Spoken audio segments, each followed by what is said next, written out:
केवळ ज्ञान असून उपयोग नाही, ते केव्हा आणि कसे वापरावे याचे देखील ज्ञान असावे.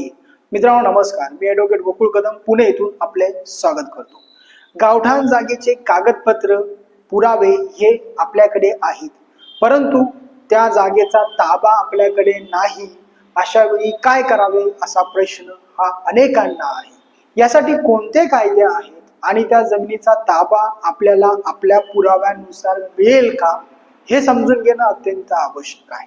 यामध्ये ताबा नसल्यामुळे तुम्हाला त्वरित अधिकार मिळत नाही, परंतु तसा दावा हा कोर्टामध्ये करता येतो. कारण कागदपत्रे नावावर आहेत, त्यामुळे मानलेली मालकी ही तुमच्या नावे असते, ही बाब लक्षात घ्या. म्हणजेच ज्याच्याकडे ताबा आहे तो फक्त ताबाधारक आहे, परंतु मानलेली मालकीचे कागदपत्रे हे तुमच्या नावे आहेत. त्यामुळे तुमचे अधिकार हे मजबूत आहेत, ही बाब लक्षात घ्या.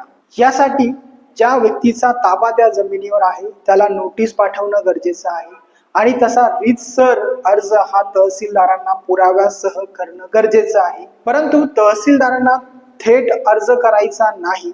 असा अर्ज हा ग्रामपंचायतीला करायचा. ग्रामपंचायत तसा ठराव मंजूर करते आणि त्या पद्धतीला तशी शिफारस ही तहसीलदार यांच्याकडे पाठवत असते. त्यामुळे ही बाब लक्षात घ्या. कागदपत्रे तुमच्या नावे असल्यामुळे मालकी हक्क निश्चित आहे. फक्त अतिक्रमण हटवून ताबा मिळवण्याची पायरी ही तुमच्या समोर आहे.